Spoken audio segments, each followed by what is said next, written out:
All right, everybody, welcome back to another episode of Mondays Down South. The Super Bowl is over. It's always a slightly bittersweet time as the season comes to an end, but we had an amazing time with the gentlemen up here in New York City. Great Super Bowl party. Thank you so much to everyone that came out. Hope you all had a blast as much as we did. We're rocking the new merch as well, which is exciting. So yeah, tons of great stuff. Looking forward to talk about the Super Bowl, how it went, and just kind of putting a bow on an awesome NFL season. So I'll pass it over to the two usual gentlemen here. Hold up, Ev, are you wearing the sweatshirt as well? No, I don't have the sweatshirt on. No. Oh, okay, gotcha. I thought Not you were full about to plug MDS. Mondays Down South twice over here. Not full MDS, just hat. But Yeah. Well, given the snafu we had, what the color of one versus the other, it's probably a good thing because you make it a bit too apparent. But all things considered, for a first merch run, we're very happy. And I also want to shout out all the people who were very adamantly asking for an MDS hat. I'm sorry we didn't have more, but I'm glad we got to put it on some domes. Alexa, Munha, Shrieker, Sam, all of them, Courtney, all you guys. Thank you, Skelly. Yeah. These are our homies, our day ones. We appreciate you all, so we're shouting you out. Thank you for supporting. Guys, that Super Bowl event was like even better than I hoped for. You know, putting numbers and everything else aside, the energy was great. As much as the game was kind of a stinker, I still keep thinking about how much fun I had that night and like what happened. So I just want to like take a moment to thank all our supporters for them to come out and make the effort. Like we had a whole bachelor party there. We had like friends that we've known since high school. Like it was such an awesome vibe. We had like new friends that we've become really close with over the last couple of years. I just love it. So thank you to everyone that supported, and shout out to the three of us, man. What a come up. 4 years later, we're throwing a over 30, 40 person Super Bowl party. I love it. I also feel like we established a lot of credibility with us pulling it off. Because let's be honest, like none of us really knew how it was going to go. We didn't even really know what the guest list looked like. We had like some confirmations, and then the confirmation list like grew exponentially like within 24 hours before the event. So we kept like, despite the fact that there was so much change in the manner in which we watched the Super Bowl, it was so much fun. I felt like it was probably the proper Super Bowl for it to be a blowout because we spent so much time being social with everyone around us. Because it's just like the first big event. We wanted to make sure it went well. But I also love that we didn't ignore the traditional. We still went to Chelsea Piers, played like 4 or 5 games of basketball, and then we also hit our Johns on Bleecker Street to start to do some more betting and split some pizzas. And obviously Alexa and I had a great time too. Friday night. Getting date night in, and then obviously Saturday and Sunday she was one of the guys, so you guys were super welcoming to her, and I think the event went really well. I feel like I've heard that from consistently across the board from like everybody else. Like not only do people want to do it again, but I've actually seen people in Charlotte want to jump on board next year that didn't come around this year because they were trying to like size it out. But I actually think if we wanted to, we could even grow the list like another 50 people. I look forward to it. I think we'll do a better job of planning it and knowing the money and everything. I'm looking forward to seeing how we can grow this. But the other thing I will say, shout out to Alexa. She was such a trooper that whole weekend. She had to deal with the setting everything up, like obviously being spontaneous with a lot of our plans, but that is a sign of a wonderful significant other for Zach because she was able to deal with me and Evan for an entire weekend. And so we appreciate it. Love you, Alexis. So shout out to her. With that being said, we could talk about the game. And this is the first time in like 3 years Zach can finally rip me a new one for picking the Chiefs and being wrong. I want to set this up the way he described it because I was completely wrong, and I got to tip our new merchandise cap to Zach. Shout out MDS. He said that if a team was to blow out the other team, would you expect it more to be the Eagles or the Chiefs? And Evan and Zach both said the Eagles, and rightfully so, given the talent they had. But I remember my response and rebuttal was that, but there's no way someone's going to blow out the Chiefs because no one ever blows out the Chiefs. And man, was I wrong. That game was basically not close from the opening snap, and it's a bummer because like ideally we like to give great Super Bowl analysis, but if we're just being honest here, and we can dig more into like the narratives and stuff because that's probably going to be more fun. If we're being honest here, one team was just significantly more talented than the other, and they just had more talent than the other, and they completely just took over that game from the get go. Offensive line, receivers, secondary, in every way, one team just was completely better. And of course, running back. So that's all I got to say about the actual game itself. There's not really much to analyze from my perspective, but I'll let you guys have your work. You both picked the Eagles, so it's your floor now. Zach, do you want to have your moment now, or? Honestly, Cy gave me grace, so I'll give him grace in return. And I think the prominent storyline that I was seeing on ESPN from like even people like Nick Wright and a lot of the Get Up crew was that this is the worst game that Patrick Mahomes had ever played, and not even Brady was this bad in his worst losses or his big primetime losses. And I'm kind of like done with that because although Patrick Mahomes didn't play great, the actual issue that unfolded in front of our eyes was a lack of talent, like Cy mentioned, roster wide. With the talent that Philadelphia had on offense, but especially defense, you stacked it up against a beaten and battered Kansas City offense with no depth whatsoever. And, Travis Kelce, another year older, with Garner Johnson on him, covering him like a blanket the entire game. Mahomes can be like as good as he possibly is and still have a bad game. I'm not saying that I'm not giving him a cop out here because there was really like nothing he did to get the team jump started until like well through the fourth quarter. But I think that this was just a talent disparity issue, and that's why I went with Philly. It wasn't anything against Patrick Mahomes or what he's capable of doing. And also, too, like, Kansas City was able to win the close games. So all power to them, despite the fact that they got away with a couple lucky ones throughout the regular season. They were like 16-1 for crying out loud, right? But I just knew from the jump that Philadelphia's defense was going to get to the quarterback with their four.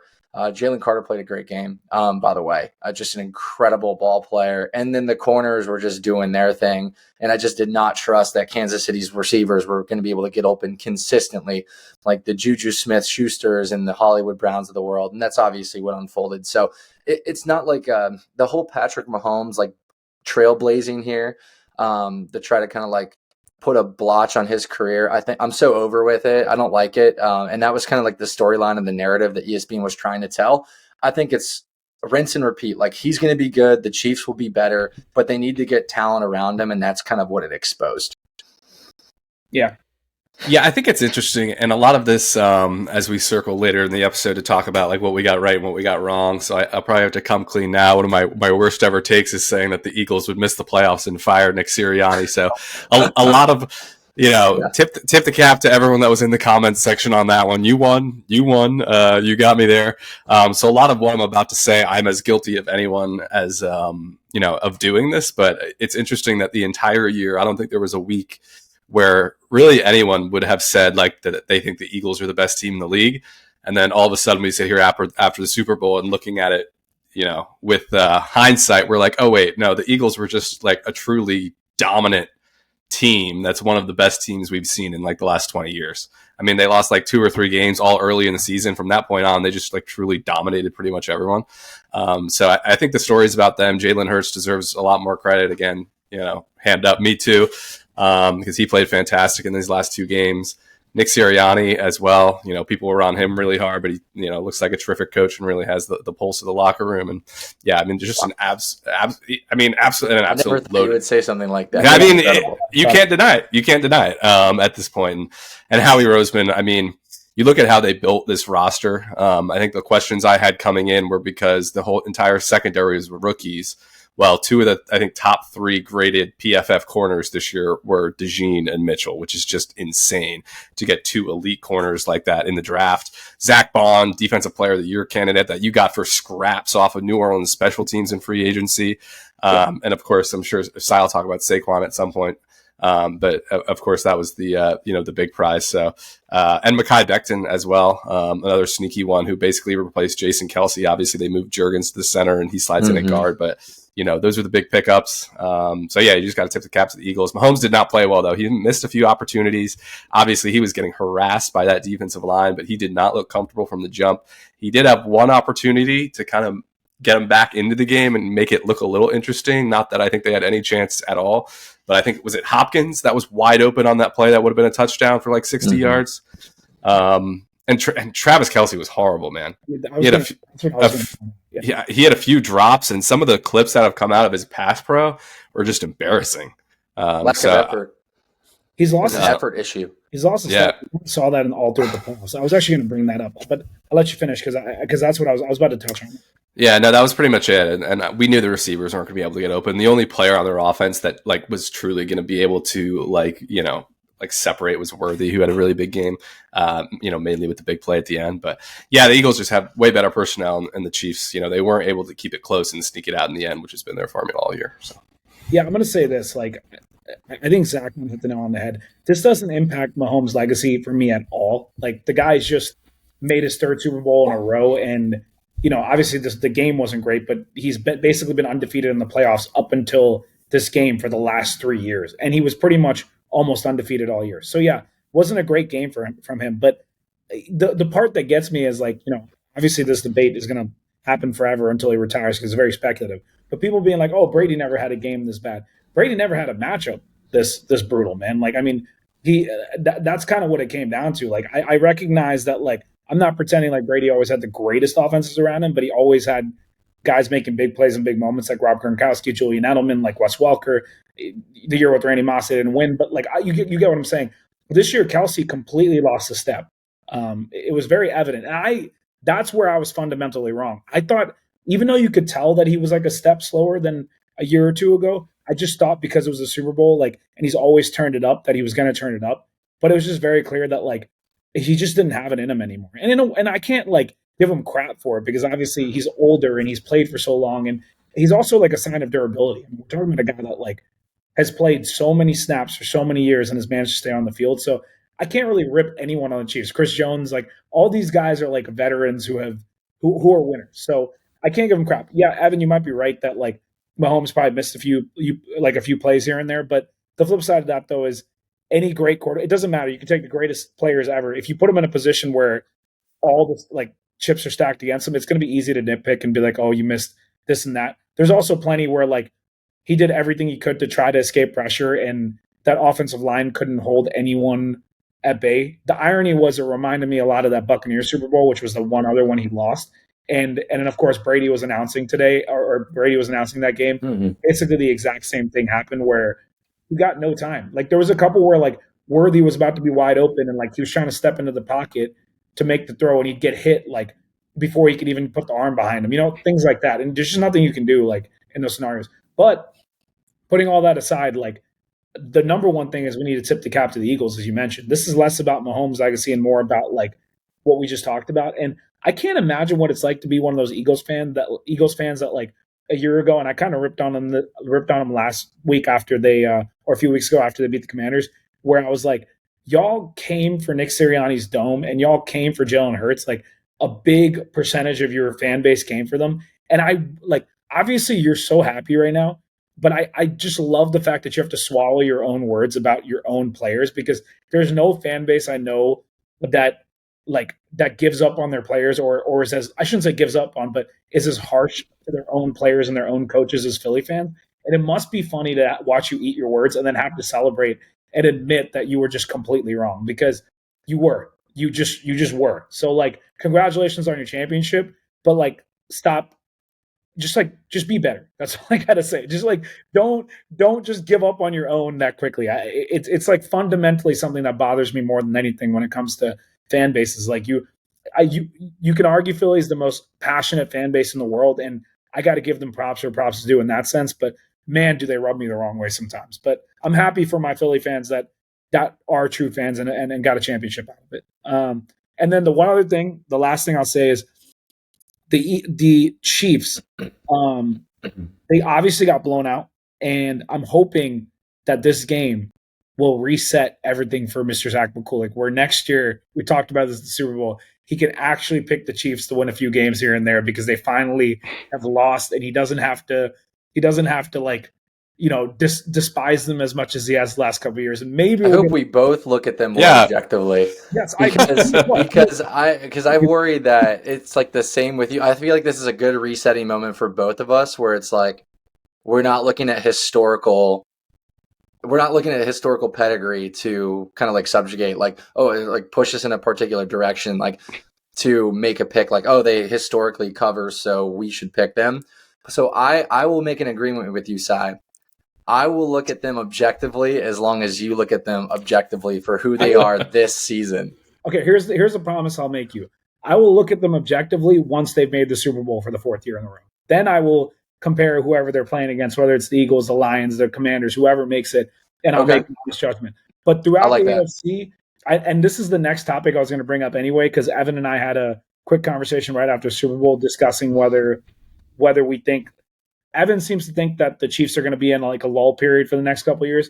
I just think they're going to be better next year because even though Kelsey is like wasn't that good this year, they still made the Super Bowl, and they're going to get Rashee Rice back, and they'll have an offseason to and Xavier Worthy's just going to get better. So I think their offense, and Pacheco will be healthier coming into the year. So I think their offense will have a lot more in terms of weapons coming into next year. They were missing Rashee more than anyone realized. He was by far and away their best like receiver, way better than Kelsey would have been this year given his youth and how good he was. Getting him back with Worthy, watching how much Worthy developed throughout the course of the year, that offense is going to be objectively better because Pacheco was also like an anchor for that team, and he was missing for most of the year and obviously was never fully himself. So I expect their offense to be better, and they're not going to lose a step on defense. They still have Spags on the defense. So in the AFC, like, sure, the Bills might have a shot, the Ravens might have a shot, but they need to beat them one of these times, and it still hasn't happened. So until that happens, I'm still probably going to pick them as of now to be back in the Super Bowl next year, but I'm not. But honestly speaking, I'm not just going to immediately declare them the champions next year because the Eagles just proved that Mahomes is not unbeatable, which up until today or up until like a few weeks ago, I started to believe that. It's why I picked them, even though I admitted the whole time the Eagles were the better team. I was like, how do you beat Mahomes and Reed? And that's how you beat them. So I'm not going to pick them to win the Super Bowl, but I'm going to or this is what needed to transpire to give other teams that are on the cusp of the final umph of like, why are we intimidated by these guys?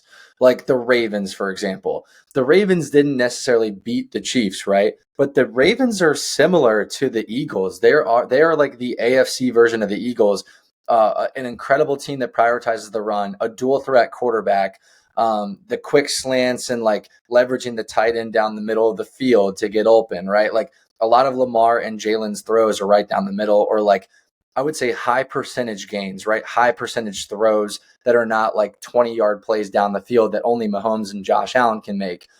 So I would say like from a running standpoint, like those two teams are very similar to each other. I would say the Eagles have a lot more stout defense. The Ravens have traditionally relied on that until they couldn't re-sign like half of their players. But I would say I wonder if this is like the tip of the iceberg moment, like Evan had alluded to with like this potential lull period where it's like giving these teams that have had this like nervousness with playing the Chiefs, like, here we are coming around again to play them in the playoffs. And you got to see the dismantling on public, like, right, like primetime TV during the Super Bowl. I wonder if that's going to give these teams like the Bills and the Ravens like that added confidence where they don't have to play nervous against them in the playoffs. Who knows? It's devil's advocacy, but it's a very interesting point.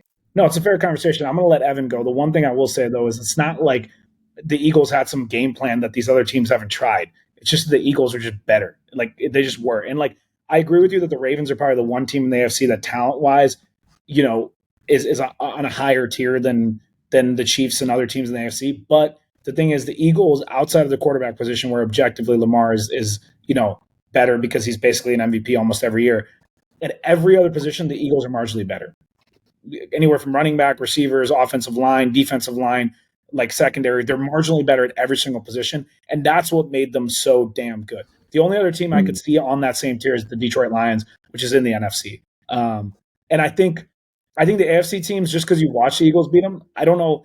Like, I don't believe that the fear is gone yet because you still have to beat them to lose that fear. Like, I can't they're like, oh, Zach, you beat Evan in 20, like you beat Zach, or you beat Evan in a game to 11, but I've never beat Evan in a game to 11. Like, it's not going to change my psyche. Like, I still have to beat Evan. You know what I mean? Like, that's the way I look at it. But that's true. Anyway, I can ahead of myself. I'm gonna let Evan speak on this because I know he feels differently than me. Yeah, I don't know if it's necessarily a confidence issue. I just think those teams are ready to get over the hump, Baltimore and Buffalo. So I think my prediction was the next 3 Super Bowls will not involve Kansas City. Pretty bold prediction. Wow. So I'm out on a limb with that one. But I just think Baltimore and Buffalo will get over the hump soon and make a Super Bowl. So that's 2 right there. And then you have some other teams on the come up. The Chargers, are a couple weapons away maybe. Denver could be building. So we'll see. We'll see. But hey, if they could do this early with Bo Nix and Sean Payton, I don't know. And because like I agree about I keep going, but I agree about Baltimore and Buffalo. I just can't believe we're talking about Denver compared to Patrick Mahomes and Andy Reid. Like that's well, but look at the head-to-head games this year. They basically beat them the first time, and they just blocked the kicks. So I'm just saying, there's going to be other teams that enter the mix as well that we're not necessarily thinking of right now. I'm not saying it's going to be Denver, but it could be them. This is an interesting point. Oh, sorry. Finish your thought, and then I've got something off of that. But yeah, the spin I was going to make is that, did the Eagles just prove that there's actually something in terms of team building that's more important than quarterback, and it's pass rush? I mean, do you know how many times the Eagles blitzed in that game? Yeah, no, they barely did. They did it in a single play. They did not blitz once, and they got, I think, over it's been 2 weeks, so I forget the exact numbers, but like definitely over a 40% pressure rate. It might have even been over 50% without blitzing a single time. Like that is utterly absurd. We've talked about it the last couple of weeks that the only way to beat these elite quarterbacks, Mahomes, Allen, Burrow, Lamar, is you have to get pressure with 4. And that's what Baltimore, like you talk about Baltimore, but that's what they don't have. They don't have the ability to pressure the quarterback with 4. So, and you talk about some big names that might, what's up? No, sorry. I was just going to say, you just got me really hyped. So sorry. But what's also crazy about that? The person we claim is the GOAT, right? Like at least as of right now, what are the 2 Super Bowls he lost to?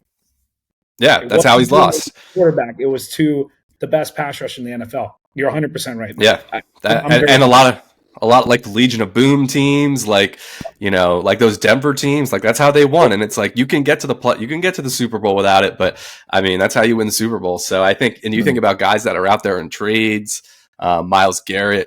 I wouldn't be surprised if Max Crosby's looking to get out. Like Michael Parsons is a free agent next year. Like these are going to be hot commodities that obviously the individual player is quarterback as most important, but the defensive line you need like 8 to 10 guys to rotate in there like the Eagles have.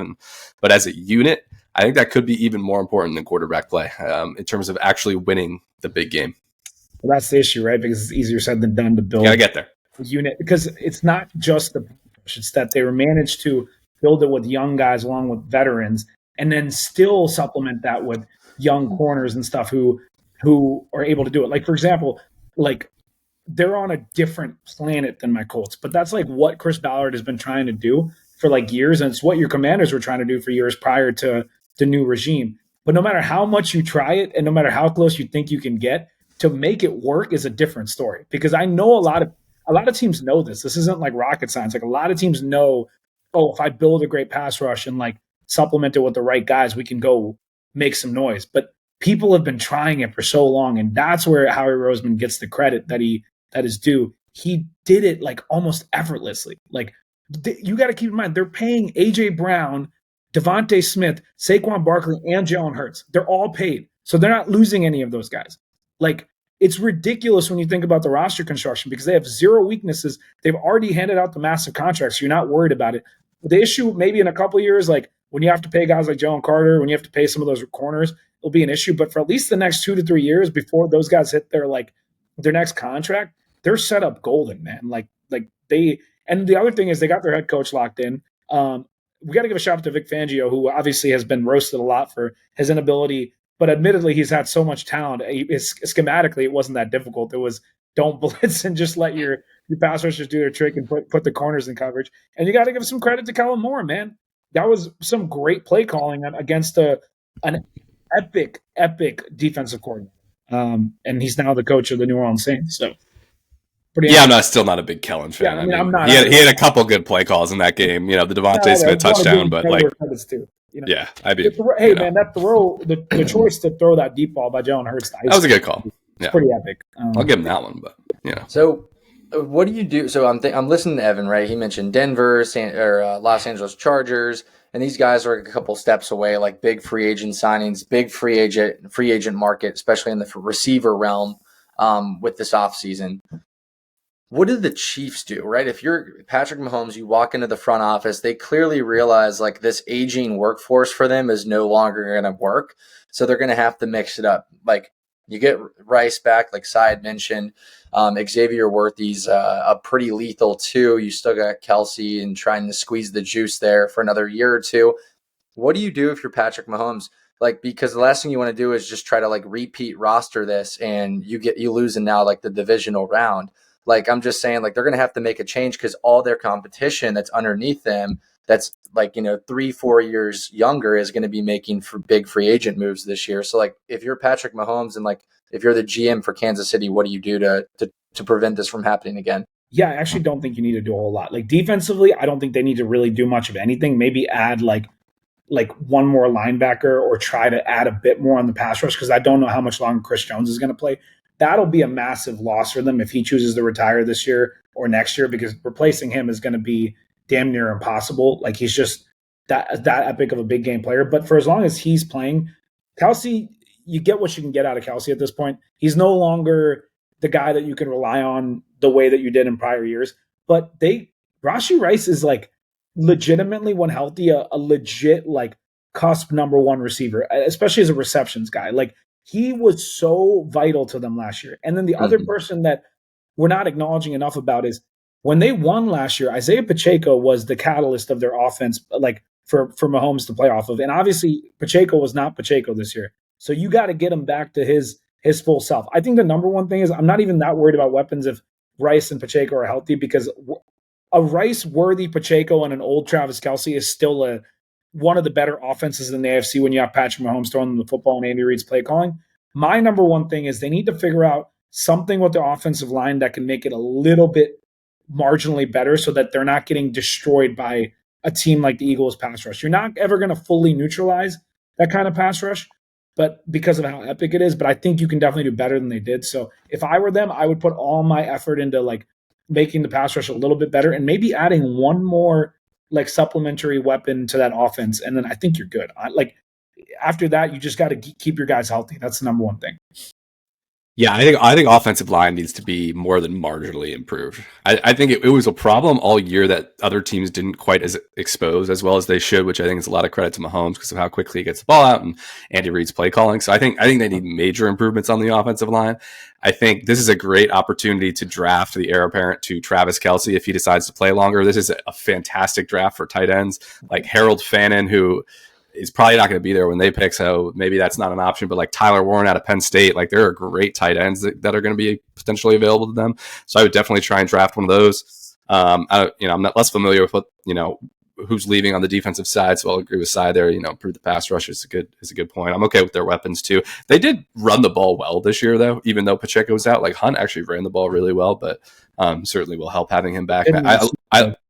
Yeah, well. For sure, and then I love Rice and Worthy together. I think that's going to be a great tandem. So I'm less concerned about the weapons, maybe just some more depth. But yeah, draft a tight end, completely revamp the offensive line, and fill in the holes on defense. So that would be my plan. Yeah, I'll give you my two regrettable decisions and takes this year. One was saying that Will Levis was going to have the most passing yards in the NFL this year. When did you say? That was like the first or second episode. It was literally the most ridiculous, outrageous take. Like me thinking that the Titans, I never thought that the Titans were going to be good, but I thought because the Titans were going to have to pass their way back into games because they're going to be, trailing or at a deficit for, 3/4 of the game. That Will Levis was kind of that guy to take them up and down the field. That was an atrocious pick. And here's something, and I will claim this. I will not do this on any further MVS season. The NFC West, I was so indecisive about it throughout the entire year that at one point I picked all 4 teams to win the division. Never again will I do something like that. I think I stuck with like the Seattle Seahawks, which was the incorrect pick, but then I started to like talk about the Rams, and I had to acknowledge, Evan was a big fan of the Arizona Cardinals for multiple points this season. And then, obviously can't ignore the 49ers as they get McCaffrey back. I am going to just stick to my guns or just deviate to one other team. But at some point, like, I picked every different team to win the division, and it was just an absurd, ridiculous take. So wanted to point that out. I love that division. Was so hard to pick. I don't blame you for that, but that was one of my favorite bits by the end of the year. It's like every week you were picking a new team, as were a lot of us. But no, but the funniest part of Zach doing it was like he would proclaim it as if he hadn't picked the other team like a week prior. It was like, oh, just so you guys know, I'm picking the Seahawks. We're like, Zach, you literally just said the exact same thing about the Cardinals. But that's what made it so entertaining. So I'm glad. Right. Objectively, my worst take of the year was thinking the New York Jets were going to win the division and go to the AFC Championship. That was by far and away my worst take. I was thinking about it earlier today. I was like, yeah, I definitely had some bad ones, but that one was on like an astronomically higher level. Like the fact I picked against Josh Allen winning the division, even with all the guys that lost, I just believed in an old Aaron Rodgers way too much. And like clearly they just did not have the chemistry and the situation that was correct for it. And I picked them in the AFC Championship to lose to the Chiefs. Like that was awful. Like that's an easy one. I mean, I have a couple more that didn't hold up. Aaron Rodgers gave you too much of that ayahuasca, bro. When you made that pick. I don't know what that man was doing, but he wasn't playing good football. Yeah, I jumped on that bandwagon too, so I'll come clean on that being a bad one for me too. I'm looking at the division and see how it all shook out. I'm sure it had some other bad ones, but obviously you already said the Eagles one, so that was yeah. Jets and Eagles were the worst. I bought a little too much into the Steelers. This was kind of a mid-season update, but I bought in too much to the Steelers. Those are probably the big ones. I don't think I have any other teams that I really got wrong. We talked about it enough, but you both should be apologizing to Saquon. But I guess you've done it enough, so I'm not gonna bring that one up again. That was probably the take of the year. That was like probably the best take of the year was size Saquon pick. I'll tell you, probably the worst one actually was my Jacksonville Jaguars will win the AFC South, and Trevor Lawrence is gonna have a big bounce back year. I regret that decision. So don't feel bad. We hey, 1 year later, though, I love Trevor Lawrence with Liam Cohen. I think that is going to work really well. So keep an eye out for them next year. Liam Cohen. Yeah, I don't think that's going to happen. Liam Cohen is really, really smart. He's a kind of a weirdo apparently in his pressers, but but keep an eye out for that one. But anyways, I just want to say this real quick. Why does Trevor Lawrence get – I recognize he had that crazy playoff comeback against Chargers, so he's had one moment. But why does this guy get more of a pass than most other quarterbacks? I mean, we rip guys like their first year now for not being good, even though they should be given more time, it's just because guys like Stroud and Jaden Daniels have set such a high bar. Trevor Lawrence, I get he had Urban Meyer year one, but like he's done nothing outside of that one playoff game to earn this level of like, oh, it must just be because he was this highly touted prospect, like the next Andrew Luck, Peyton Manning, which pisses me off as a Colts fan, especially with him coming from Clemson, that he got that level of hype. He does not get enough crap for how, like, I'm not saying underwhelming. It's not like he's at least been league average, but like his expectation was like you're supposed to be, a top 5 quarterback by like your second or third year, and he's not. He's barely top 15. And I don't know. You might be right, Evan. I think with the right coach, maybe he turns into like a better version of Jared Goff down the road. He probably has that potential. But this guy is not about to be some game breaker in my mind. He doesn't have that energy, man. He just doesn't. Well, he reminds me a lot of Baker Mayfield, actually. So I think it's going to be a really potentially post type. But I think the answer to your question is because he's just like not relevant. It's like the opposite of what is the opposite of love isn't hate, right? It's indifference. That's true. So it's like, we hate on the guys that are relevant, but we just ignore Trevor Lawrence because he's so mid and not a factor. But no, I like that fit. I like that. That's a good point, though. He doesn't really get the crap that he deserves. I think he's got like one more year, and then he's going to get completely destroyed by the media. If like he doesn't turn it around in Jacksonville next year, it's like, what are they paying this guy for? I mean, just think about what we've said. Think about what we've said about Caleb Williams, Bryce Young, Anthony Richardson, like the guys who haven't done it yet, but admittedly guys who haven't had that much playing time, right? Like Richardson's played like half a season. Caleb Williams has played 1 year. Bryce Young obviously had a terrible first year and a half, but then had a really good like back half of the year. You know what I mean? Like, but we've destroyed all of them. Like we've at one point or another, we've all ripped them and said that. We've never done that with Trevor Lawrence. Maybe that one playoff game has given him that like, you know, clout, or the one time he won the division with his team has carried him for the last couple of years. But like it's just like bothers me. They had an awful year this year. Like Jacksonville was a joke. And I recognize he got hurt later, but like we just didn't talk about that. So I guess Evan's right. Maybe it's just like he's just so mid. Like Bryce, when Bryce was bad, it was so bad that it was like you had to talk about it. But Trevor is just like he's just mid. You're right. He's never been. That's true. Maybe it's not as exciting to talk about, maybe. But I have a fun little interlude that's kind of a deep cut, but about the Jaguars. So the JMU offensive coordinator is like, you know, basically the bane of JMU football fans' existence. Like it was like this really young guy that was tied to our coach that he brought with him. So we hate this guy. We think he was like probably the biggest reason, like we were, you know, maybe thought we could have done better this year. I saw a tweet the other day that he was interviewing for a job with the Jaguars because he has a relationship with Liam Cohen. And it was like, and we were all celebrating so hard. So I don't know if that gives you any indication on where this Jaguars thing is going. I don't think he got the job, but yeah, I don't know. If he got hired to the Jaguars staff, I might have had to change my take on Liam Cohen potentially building something good. So funny little side note. But I'm already out on Liam Cohen. He's like, I'm already out on him, man. His first of all was like cringeworthy bad, but it's an intro press conference, and hey, at least you're not Adam Gase where you're looking around like a serial killer. But then the second Duval, I mean, he had like 2 days to practice this next Duval, and it was even worse and more cringeworthy than the first one because he was like trying too hard the second time, and I'm out on this dude. So, but who did we talk about this in a similar vein with, though? Mr. Not Nick Dave Sirianni. Collins. Oh, okay. Nick Sirianni had a very similar first press conference. But Nick Sirianni also made a Super Bowl his first year. Well, no, but that's my point. We haven't actually seen Liam Cohen as a head coach. We were talking about Nick Sirianni like this. So I just think what he did with Baker Mayfield, like Baker having a great year with Dave Canales, and then Liam Cohen comes in and they get even better. Like it's pretty remarkable. So I'm willing to see. He seems like a weird guy. I grant you, but yeah. While we're on the AFC I feel like all of them are. Every NFL like coach is super weird. Like you really want to hang out with Mike McCarthy and like get a beer with him? Heck no.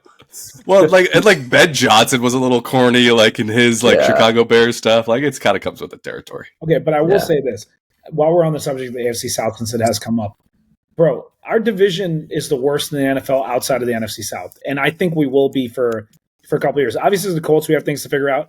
My thing that I'm hanging all my glory on right now and all my hopes on is that apparently Anthony Richardson got set up with the guy who worked with Josh Allen after his first 2 years. It's the same guy who fixed Josh Allen's accuracy issues. Apparently he's working with the exact same guy. So I'm just hopeful. I'm like, please just do something and whatever. I'm just going to have fun watching him whether we win or lose. But our division is awful, bro. Like we came into this year with all these hopes of like, oh, the Colts are going to be better. The Texans are going to compete for an AFC championship, this and that. I am completely out on the Texans. Their defense is elite, but I don't trust their offense. And it's pretty old. Like Joe Mixon is old. Nico Collins is solid.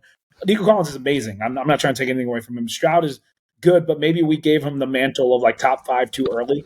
And their offensive line is objectively terrible. Like it is so bad. And Joe Mixon was great, but he's not going to keep this up for multiple years. And then unfortunately Tank Dell is hurt, and I don't think he's coming back at the same level. I hope he does though. Great player and like great guy, and he's dealt with a lot of adversity. But the Texans, like, they're not winning an AFC championship for a long time. Like they have so many issues they need to correct on offense, specifically when you have that bad of an offensive line, when you have a young team, you're not going anywhere. Our team, you saw the issues we had this year. First of all, we just need to keep our quarterback healthy. And then after that, we need to get him going. We got talent in other places. Like I love Josh Downs, love guys like that. But the thing is we have a lot to figure out.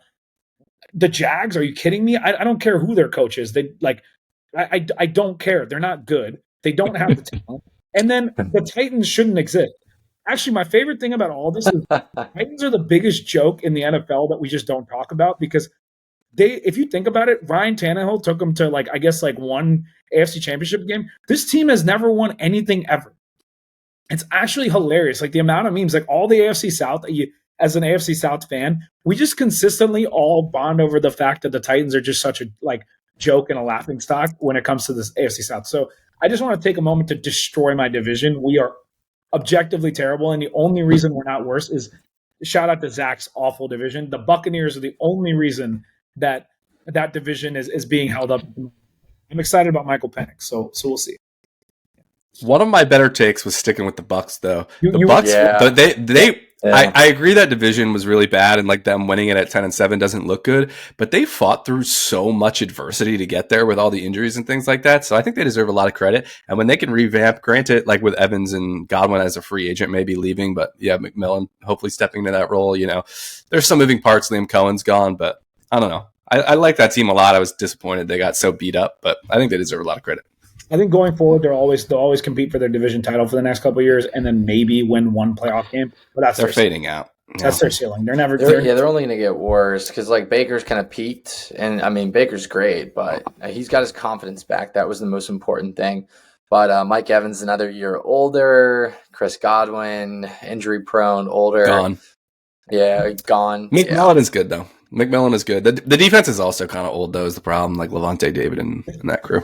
That does bring up a good point, though. Like, what teams do you truly think next year could get over the hump and challenge for a legitimate conference championship? And and obviously we talked about the Bills and Ravens. That's obvious. And the Detroit Lions, they lost their coordinators, but that's another obvious one. They might get healthy. But I'm talking like, who do you think that isn't in that conversation, that hasn't competed for a conference championship, can actually do it? Like, that's why, for example, in the AFC, I'm picking the Chiefs because, like, maybe the Ravens or Bills, but they haven't done it yet. And nobody else after those teams, right, as of currently constructed, scare me to, like, at least in the next year or two. But I'm wondering if you guys have any thoughts. I'm looking at NFC. I have a couple more. Are we doing AFC's? Yeah, AFC's a little tricky. I disagree on Houston. Like, the problem is that you're right. Their line is like, it's on a level of atrocious that it seems impossible to fix in one offseason. But really, I think that's the only thing they need to fix. I guess, yeah, because Tank Dell is like, those injuries are so horrible. Like, Stephon Diggs is kind of toxic, so I'm not worried about like losing him by any means. I think that's probably a net positive, as the Bills proved. But yeah, the AFC's tough. Chargers, if they get another playmaker, but they need other holes to fill. I think the Broncos might be my sneaky team. Dude, the Broncos would get wrecked by the Bengals next year. Like, the Bengals are my team. Come on. Did you just see they franchise tagged T. Higgins again? Yeah, they're going to pay Higgins, Burrow, and Chase their entire salary cap. I gotta give Joe Burrow credit. Joe Burrow carried that team on his back all year, even though they lost. But this man is talking about how he will actively restructure his contract. Yeah, to get those. They all do that, though.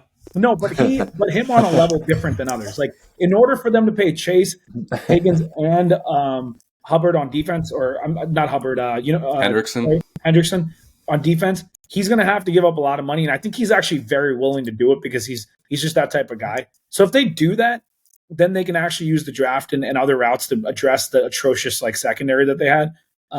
What's interesting is I actually think this was a bad move. But I think they felt like they had to do it because of how bad their defense was this last year. They let their defensive coordinator go, who took an objectively untalented defense from a couple years ago and carried that team to a Super Bowl. Yeah, he had one bad year, but it was because all their best players left and they didn't keep them. They moved on because they felt like they had to. And I think that was a terrible idea. And I'm super happy because now he's our DC. And this guy has done so much with so little. Like, I feel like that was a really bad idea on their part. And I don't know who they replaced them with, so that's going to be an issue. But the Bengals was a good point, Zach, because their offense is just it is unstoppable. They'll be back next year. Yeah, I do. I think that they'll be back. NFL's better when they're good. It's just better.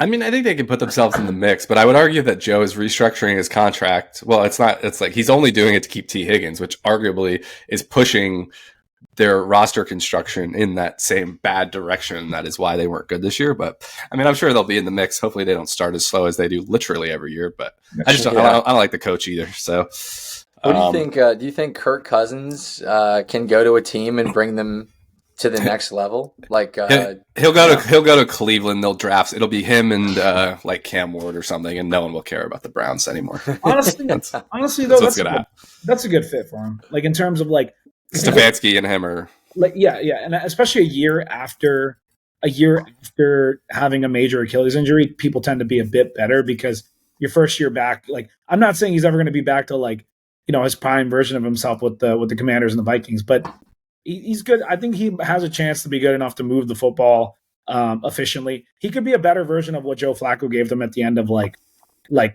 a season ago. You know what I mean? But the Browns definitely have weapons. Obviously, they're looking to trade Myles Garrett, but offensively, they definitely have weapons. And also, I just like Stefanski, man. The guy just continuously gets dealt a bad hand, and he finds a way to like make that team somewhat competitive, and it's impressive. Like he's probably one of the most underrated coaches in the NFL. They would have an interesting opportunity. Sign Kirk Cousins because you can't really pay a quarterback with Deshaun's situation unless they can get off of that with his recent Achilles rupture.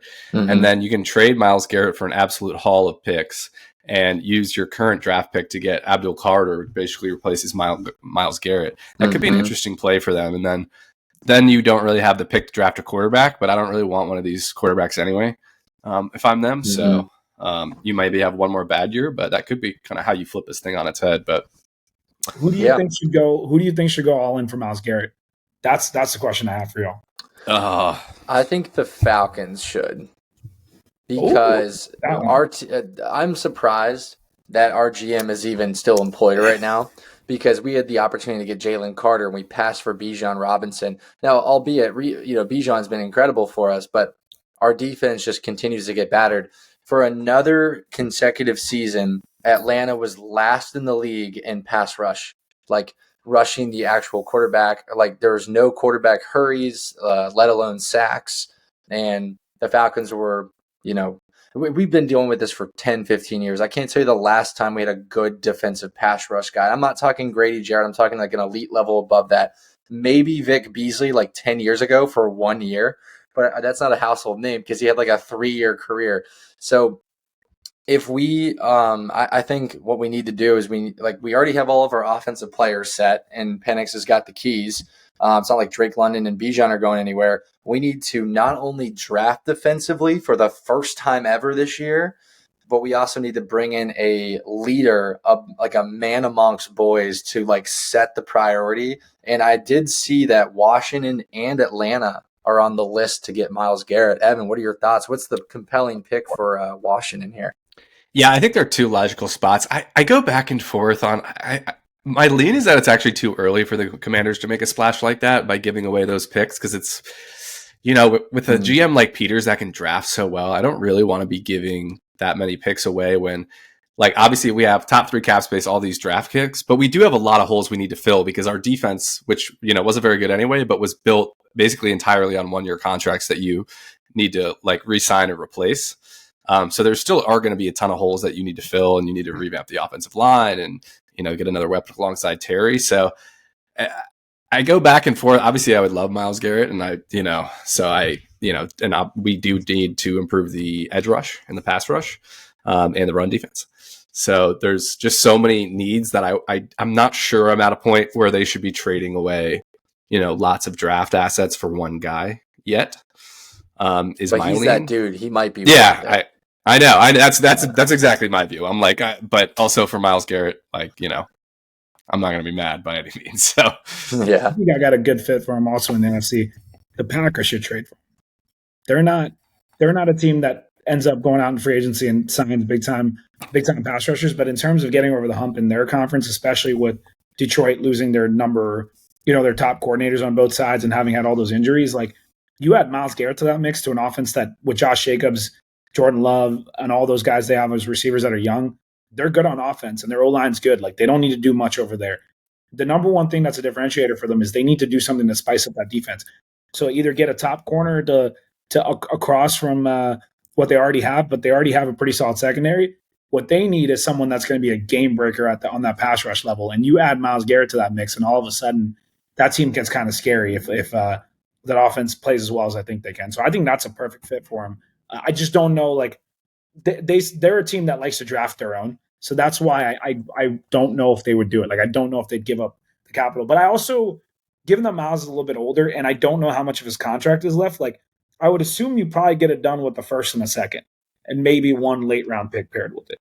The packages were pretty steep, I was seeing. I don't know how realistic they were, but I mean, I don't know. I think a good GM, like you don't give up more than that unless it's like a prime quarterback. Like, you can't give up more than a first, a second, and a late pick for anyone. That's my lean with the Commanders. I think it's going to be more expensive than like makes sense to do at this point.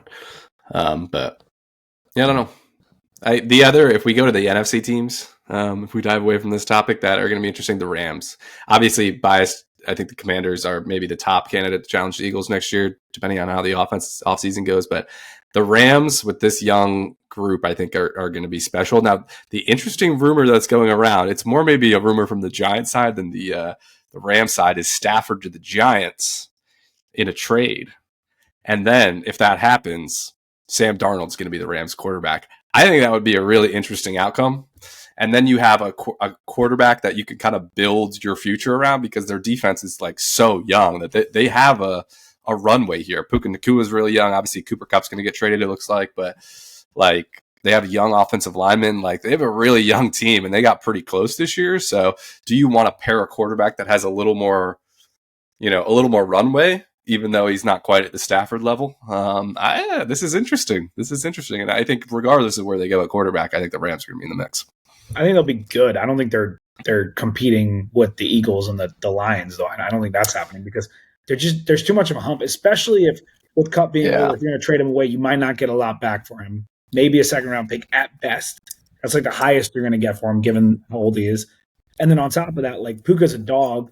Kyron Williams is a dog. But, like, I like Sam Darnold. But if you trade Stafford away and you add Sam Darnold, you're regressing. You're not upgrading. Matt Stafford is like one of the clutchest players. He almost beat the Eagles, like, in that snow game. Like, well, that's what I'm saying. Their team is right there. They almost beat. Drive away from taking out the eventual champion. Like, they might be the reason that the Chiefs didn't three-peat this year. Like, and I still argue that if it wasn't a snow game, they would have won. Although could be that. The more I think about it is, yeah. But I mean, the snow did cost them a couple turnovers in that game. But anyway, but that's my thing. Like, if you trade Matt Stafford, which, first of all, what the hell excuse my language, why would the Giants do that? Like, I love Matt Stafford, but, like, I don't know. You're not going to go beat the Eagles next year by adding Matt Stafford. I love Malik Neighbors. I love the guys they have. But just go draft a quarterback and build for the future. Everyone you have around them, Tyrone Tracy, dog. That guy could be a really good running back long term. Start building around your youth and spend your time developing it, because what you need to do is wait for that Eagles window to close a little bit when they have to start paying those defensive guys and some of those guys get older, and start to build around your team in the meanwhile and capture like, strike while the iron's hot. And it'd just be so dumb to go get Stafford right now, because you're not going to go beat, like, with the class of the NFC right now. It doesn't make any sense. It'd be one thing if you had your whole team figured out. But the Giants do have a fun foundation, though. I mean, this is a team that if they draft well this year with how high their picks are, like, they really could do something special. The question I have for you guys, though, is what do you think the Vikings are going to do? Do you guys think they're definitively moving on from Darnold? Yes, 100%. Yeah, I've never for a second wavered off this. JJ McCarthy. I think unless Daniel Jones does find his way into a starting job next year, which I would find hard to believe, but it sounds like the Steelers. Pittsburgh. That's what it said. I'm like, the Steelers might mix him in with the most Steelers quarterback ever too. Just dude, I would be so mad. I want them to go Fields again, but mainly for dynasty football. Because Darnold.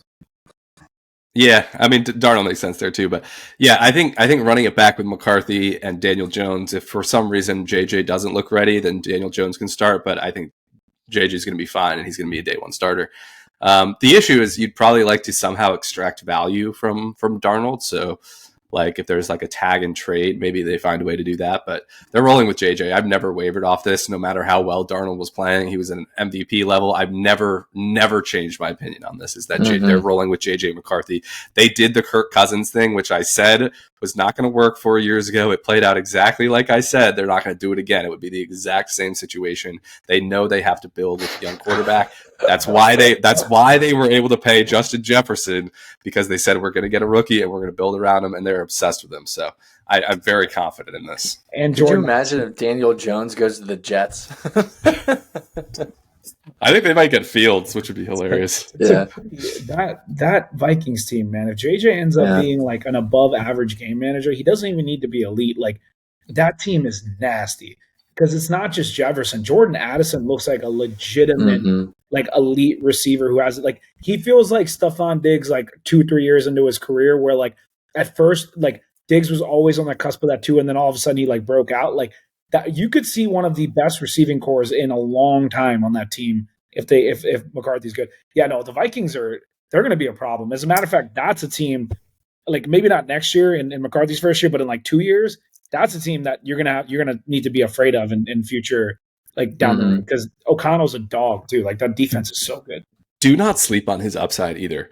Like everyone gives him the game manager stuff, which is totally fair because that's all we saw at Michigan. But that is because Michigan's team was so good. It was like the Eagles. They could just hand the ball off and run it. And if you can run the ball down someone's throat and beat them all the way to this, winning the national championship, you're going to do it. Like, do not sleep on the upside of JJ McCarthy as more. I'm not. Sure. I'm just saying. Like, a lot of people. That's how they feel. But I'm like this. I think the way I feel about him is he doesn't even need to be that elite. Yeah. To do it, but he could be. Like he could be one of those guys that like slowly develops.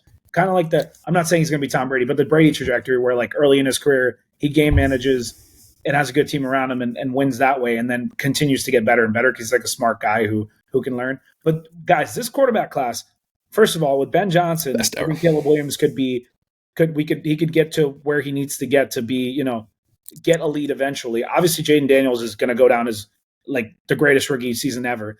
You got Michael Penix, who how much of an advocate of Penix I have been since college, and he looked so good even in such a short sample size. Like at that Commanders game, man, he was making some ridiculous throws. And then JJ McCarthy is now on a good team. We could see some pretty epic outcomes out of this just draft class overall. Like it's a good draft class. Yeah, you got to stay away from like a lot of the quarterbacks in this upcoming draft class, though. Like Shedeur Sanders, I guess, is going to either Dallas or Vegas. I don't know where Cam Ward's going. I think that I've been seeing. Wait, yeah, Dallas, right? No, I'm asking you. I didn't hear anything about this. What's going on with that? Oh, maybe it's just Las Vegas. Did you guys? Okay, on the Giants. It's probably going to be Giants. Oh, it's realistic. That seems it's on both sides. It seems like it's happening. Honestly, that could be a great fit, though, guys. Because he's not going to the Browns. I don't think he's going to the Titans. Oh my gosh, Malik Neighbors. If Shedeur is good, Malik Neighbors, Shedeur Sanders, and Tyron Taylor, and then Wan'Dale Robinson was like sneaky, really good last year. That team, oh my gosh, that's a good young core. That would be very interesting. Like all those guys in New York. I mean, Shedeur and Malik were playing catch in the street at the Heisman ceremony this year. Like he's. Yeah, I want him to throw a curveball and draft Travis Hunter, and then just like have like the most elite young talent in like on your team and just figure it out. But like going quarterback's the right move, though. I think it should be Hunter lining up against like the AJ Browns and the big receivers is going to be really interesting to me because he's probably going to get drafted first overall. You think so? I mean, I think he should. He's that kind of talent where I think he should go number one overall. But I just feel like some team is going to be like, we need to go quarterback. I don't know. The trick is like Shedeur being so particular about where he wants to go. I think otherwise I would agree with you. So I think Titans, Hunter, Browns, I think are going to do what I mentioned, which is trade Garrett and draft Carter, and then that opens up Shedeur to go to the Giants. I don't know. Do I have the top three right? Or the Giants three? Right? I think the Giants 3 and the Raiders are what, like 4 or 5? And then maybe Cam Ward goes to the Raiders. That makes sense. That'd be good. The Raiders are probably trying to do everything they can to try to get Shedeur because he's so perfect for Vegas, but I don't think they're going to be able to get up there. And also, he's perfect for New York too. Guys, the Giant, yeah. I'm just so sad for Travis Hunter. One, because if he goes to the Tennessee, his whole career just goes to obscurity. Even though I love the guy and I want to see him succeed. I love that. I think he's so elite. But I am going to be so mad if a team drafts him and at least like don't draw up a few packages where he gets to play both ways. Oh, he will.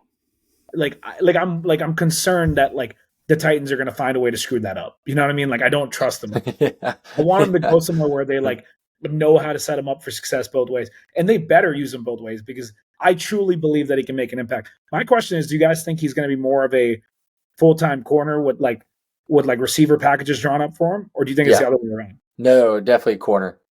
He's definitely going to be a defensive-minded guy, yeah. But I do like the Arch Manning pick to Titans. This is something that Evan had mentioned, like the first or second week of the season. I had the math wrong, I think, though. I think I was a year off. He's got 2 years at Texas. Yeah, but do you think he's really going to play those 2 years at Texas? I guess this NIL package is going to be huge. When is his eligible? Does he has to play one more? Is it the minimum? And then he can go? I think so, because he's so maybe my math was good because listen, Will Levis is the perfect tank commander that you could possibly find. Sam Howell was the same way. He's a young quarterback that you could just install and he's going to lose you games, but you can like kind of play it off as there being hope. So like it's so perfect for them to just slide in Will Levis another year and then be at the top of the draft next year. Which if it's Arch Manning in Nashville, like it's perfect. It's perfect. This would be like watching the Peyton get dismantled by the Seahawks Super Bowl like over and over again. You cannot put Arch in my division, bro. Don't do that to me. Don't even project. I think I would cry every week because I'm going to root for that man more than I've rooted for any player since Peyton, outside of maybe like Andrew Luck and my own Colts. I can't have him playing in Tennessee, bro. That would make me so sad. Well, here's my other option, Cy, is that the other tank commander in that division just is Anthony Richardson, and then after this year, you can come off of him and trade up in the draft to get Manning. That would be amazing. You get rid of the football Ben Simmons and you install Arch Manning. Wow. Man, I don't want to disrespect my boy AR. I'm still not out on him. He hasn't had a full season yet. But that was your worst take of the year, by the way. Yeah, no, it was. I said he was going to, after he had like one good game, I said he was going to be top 10, and then it was all downhill after that. He redeemed himself a bit at the end of the year, but I think he clearly has by taking himself out of plays. No, I'm saying after that. Like he came in and had like some pretty good games after that. But that's not the case. I'm not giving up on my guy. Like I'm not a hater like that. But I will say the best case scenario if Richardson never pans out is that. So if he's gonna be like never be good, be terrible this year, man. Like don't do this thing where like we end up being like the 11th pick and I have to watch Arch go to Tennessee. But I'm not the guy. Like as much as I think I would literally cry tears of joy if I watched Arch get drafted by the Colts. That'd be so cool. I would literally cry. I think Jim Irsay, like low key, is hoping we suck because he is such a weird guy who like wants these kinds of like legacy moments to happen. I'm sure he wants an Arch statue one day too. But here's my long-term goal: have Richardson be actually pan out and be great, and then in like 8 years we draft Peyton's son and then put him in, because I don't know if you guys saw this guy. He was at the Pro Bowl throwing dimes at like 13 to like Jamar Chase and them, and I was like, oh, we got another Manning coming. So that's who I want on the Colts. That's my long-term goal. That's my as long as you guys keep Chris Ballard employed, you guys will definitely tank for 8 years. Dude, hey, it's funny because I think every other Colts fan out there was like obviously calling for his head, and you guys know I was so happy we kept him. I was like, I do not want him gone at all. Like in terms of like knowing what to do with the draft, he is the best GM we could have out of what's available. The issue though is he has not done a good job of free agency because he doesn't believe in free agents. And he came out and he said, I have clearly not done right by this team by not paying money to free agents. So we'll see how he does this year. And that it'll come down to that. But anyway, we're not going to compete for a Super Bowl next year. So whatever happened to Shaq Leonard? Did he get picked up by another team? No, he got picked up by the Eagles like 2 years ago. And then I think he just never really like panned out. Unfortunately, he just had too many debilitating like injuries. The guy is so good though. Is that what it was? Yeah, I was trying to figure out. He was the best linebacker in the league. He was just kind of like, I remember he got released from Indianapolis. Yeah, it's so sad. No, he was one of my favorite players. The thing is, like, this is why I'm such a Ballard advocate, because you would never even realize he was gone, because Zaire Franklin was a 5th round pick by Ballard, and he's turned into one of the best linebackers in the NFL. We have so many guys on our defense that he like just swooped like late in drafts. Even Leonard was like a 2nd round pick that people roasted him for. So he's very good at drafting, but we'll see what he does this year. And it really comes down to Richardson. I love Steichen though, so I don't want us to ruin our chance to succeed with the great young coach. Steichen's in a tough spot, man.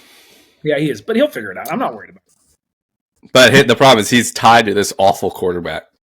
Well, what I'm saying is like if Richardson doesn't pan out, like I can feel very comfortable about like giving him the ability to develop someone else, right? Like, and all our receivers are really young. Downs looks good. I expect AD Mitchell to be way better this year. He had a couple bad drops, but he would get open a lot. So we'll see some fun next year. We might not be good, but we'll be fun. I'll say that much. Yeah. Well, all right, boys. Anything else? I don't know. You guys got anything? This is officially our 20th episode, I'm pretty sure, for the NFL season. So, boys, Wow. I'm proud of us this year. We really stuck to our guns. Any last Good year. on the any bold predictions for next year? That's how I think we should end this. Do you guys have any crazy bold predictions? Evan already made his of the Chiefs, but I want to know if you guys have like anything like a hot take before we even get underway the next year. I don't know. Why, do you have one side? The Green Bay Packers will be in the Super Bowl next year. Come on. That's my hot take. I know Evan hates me for it, but I don't care. The Green Bay Packers, who, by the way, almost beat the Eagles like not too long ago, are going to be in the Super Bowl. Didn't they play in the regular season and didn't it come down to like the last possession? Like Hail Mary. Come on. It came down to the last possession. Like they were one possession away at the end of the year with a bunch of injuries, might I add. Like they lost like all their receivers throughout the course of the year. First week of the year on a crappy field. I ain't buying it. I've got one. Kyler Murray and the Arizona Cardinals will split ways next season, midway through the season next year. Midway through I don't think that's a bold take. I love it, Zach. I don't think that's ever happened. I think Kyler's going to lose his passion for football. I think he's going to breach a lot of the stipulations in their contract. And I think that the Arizona Cardinals, who have long, reasoned with him in their subpar seasons because he's such an exciting player, they're going to turn on him. The entire franchise is going to turn on him next season. So maybe that's a better prediction, is Kyler is going to have the entire franchise turn on him for his kind of crybaby antics, and he's not going to play very well, and that's going to be the start of the downfall for the Arizona Cardinals. I just thought, all things considered, he had a pretty decent year, but hey, I respect the take. It's a bold one for sure. Respect it. What you got? I'm trying to figure out another one. I have a non-football related one that'll be fun, but I mean, I'm trying not to do my biased one, but Jaden Daniels is going to win the MVP next year. That's a good one. I like. It's not even that hot of a take, I don't think. It's a pretty hot take, but I think it's a hot take. But I think there's clearly a path for that. You know what I mean? It's plausible, but does qualify. How about Mondays Down South goes over 250 subs by end of next NFL season? That's a lot of growth, General. That's almost doubling. But if you factor in some baseball viewership maybe this offseason, so there's my hot take outside of football. So let's get to it, boys. 125, 115 to go. Yes, so stay tuned for a spring MLB prediction episodes coming. I was already going to mention that to Evan. I'm really looking forward to some baseball content this year. We said it in the past, but I am dead set on making more of those happen. Yeah, I guess we should set the table. Obviously, we usually, quiet down here on NFL, but for any baseball fans that are watching, we're going to try and do more baseball Sinai and then March Madness, Zach. We definitely got to do March Madness, do some NFL free agency, and then who knows what happens over the summer. Yes, sir. Do like a live vlog for the March Madness. We can post our live picks on the MDS Instagram during that weekend. Do it. Yeah. So hang with us through the summer, but you can bet we'll be coming back at you next fall better than ever. So, any last words, gents? I know, bittersweet. What a season, guys! What a season! This has been incredible. We love it. A culmination with the Super Bowl party. It just feels right. I'm really looking forward to year 5. Year 5 year anniversary of MDS next fall. Coming back bigger and better than ever, y'all. Let's do it. Wearing our merch. I love it. Yeah. This is a big year for us, guys. This is a big year for us. It better be. Let's go, baby. We're not married yet. We're talking about a big year for us. It's crazy, bro. We got some big events coming. It's a big year for Mondays Down South, All right. Well, thanks everyone for that. Hung out with us all year. Like the guys mentioned, it was a lot of fun to bring you this content and hang with us through the summer. So that was Mondays Down South.